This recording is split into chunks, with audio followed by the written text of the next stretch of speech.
מאז שחדלנו לקטוף את פרחי הבר, פרחו הכלניות בשדותינו. פסטיבל דרום אדום משך אליו במשך חודשי החורף המוני ישראלים שבאו לחוות את פריחת הכלניות באזור הנגב הצפוני. בשבת השחורה, ב7 לאוקטובר 2023, פרצו רוצחי החמאס ליישובים השקטים מסביב לרצועת עזה ועשו פוגרום בתושבים. מיזם הכלניות לפני הגשם מטרתו להנציח את זכר הנרצחים והנספים באותה שבת שחורה.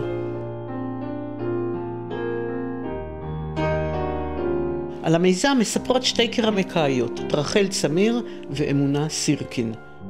זה החל כשבוע לאחר השבת השחורה, יוזמתם של עליזה אלוש ויפה סלומון, שהזמינו קרמיקאיות מכל הארץ לייצר 1,400 כלניות אדומות לזכר הנופלים, הנרצחים בעוטף.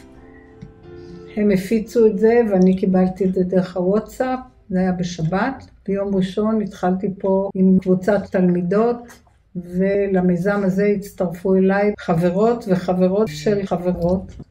הפעילות מתקיימת לאורך כל התקופה בסדנה הפרטית של רחל צמיר בדניה, שמספקת את כל החומרים על חשבונה.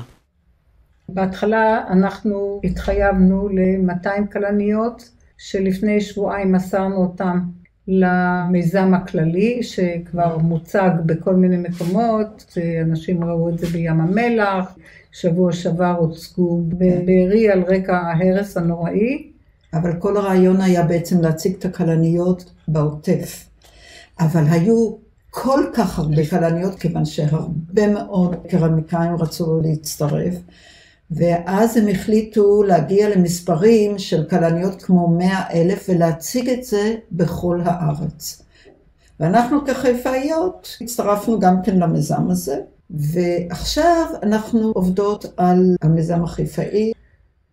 פניתי לראשת העיר, סיפרתי לה את סיפור הכלניות, היא מאוד התרגשה, הפנתה אותי לטלי גולדשטיין, שאחראית כנראה על המתנסים בחיפה, ועכשיו גם במתנס נווה יוסף, גם במתנסים אחרים, עובדים על כלניות. אנחנו מקוות להגיע למספר רב של כלניות שיוצגו בכיכר ספר, בימים הקרובים בוודאי.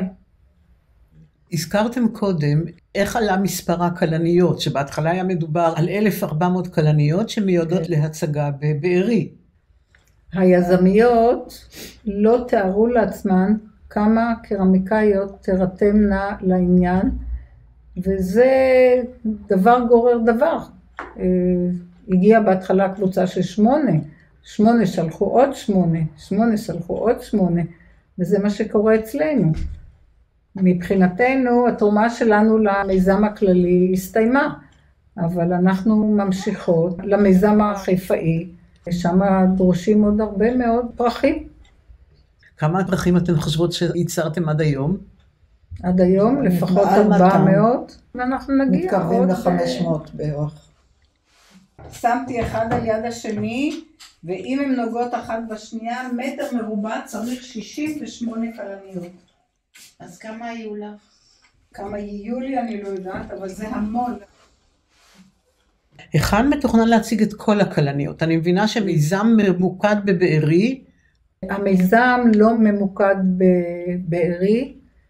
מראש המחשבה הייתה לשים אותם בבתי קברות, איפה שיקברו הנרצחים, ובכל מיני מקומות. לאור הכמות האדירה של כלניות שנעשות בכל מיני מקומות, אני מניחה שמעבר למקומות שנפגעו הכי הרבה והיו שם מלא נרצחים, תוצגנה כלניות במקומות יותר מרוחקים, כמו חיפה, אולי תל אביב, אולי נתניה, בכל מיני מקומות בארץ. כן, הכוונה שתהיה נדידה של הכלניות. בסופו של דבר, אחרי שהן תוצגנה קבוצות שונות במקומות שונים, בעוד שנה כל הכלניות תאספנה לדרום, ותוצגנה באתר זיכרון שיכלול את כל האלפים של הכלניות, במקביל לכלניות הטבעיות, לזכר היום הנורא הזה.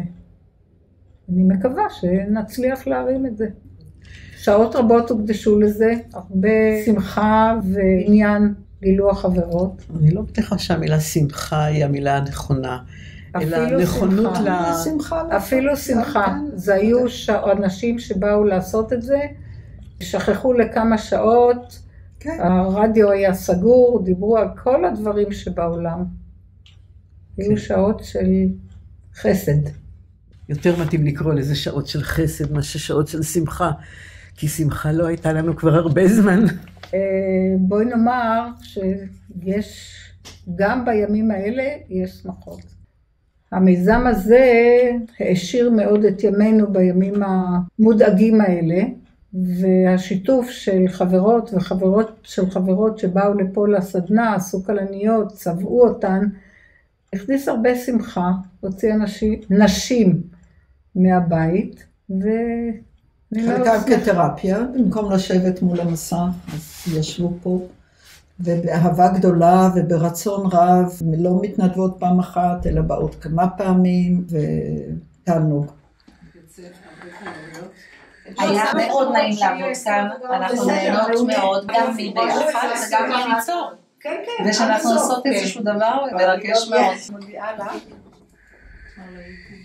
כל המצב בארץ, אנחנו בגילנו כבר לא יכולים לעזור. וכאן יש לך חדוות יצירה למען מטרה, שגם למזכרת וגם לאולי לצעוק את הצעקה של הכלניות האדומות, שאנחנו מהווים תחליף לטבע. בארי היה מרכז הארץ בנושא כל חורף לנסוע לראות את הכלניות. דרום אדום. אנחנו עכשיו מקרבים את הכלניות לכל הארץ. והתקווה הגדולה שלנו, שבכל המקומות בארץ ובמיוחד בחיפה, כשהכלניות תוצגנה, הקהל יתייחס אליהן בכבוד וישמור עליהן לתקופה ארוכה. כך כולנו מקווים. אמן. אנו מקווים שהכלניות תוצבנה במקומות רבים ברחבי הארץ, ובעתיד תרוכזנה הכלניות באתר הנצחה לנרצחים. גם השנה תפרחנה הכלניות בשדות הנגב, אבל לשמחתנו עם הפריחה לא תשוב להיות כשהייתה.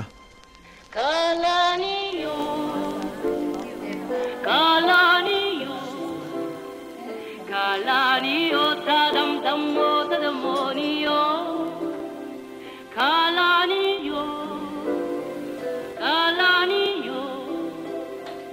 כלניות מטוללות העינניות.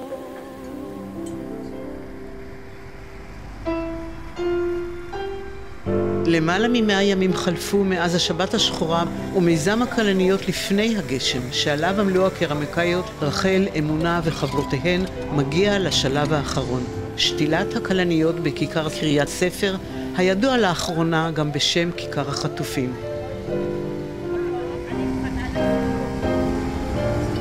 הפעולה בוצעה בשיתוף עם עובדי העירייה, ובראשם ליטל שלף דורי, אדריכלית העיר חיפה, בה מאות כלניות מחימר, כלניות אדומות לזכרם של הנרצחים, וכלניות לבנות בתפילה לשחרור החטופים.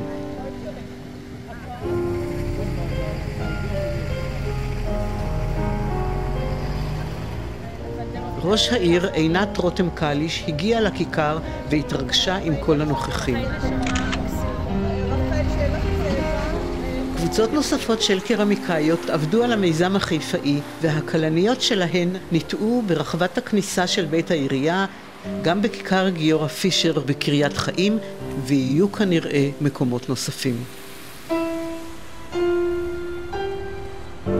אנו מבקשים לשמור על שלמות הכלניות שהוצבו בכיכר ולא לקחת אותם לבתים, ממש כמו שלמדנו לשמור על הכלניות בנגב הצפוני וברחבי הארץ.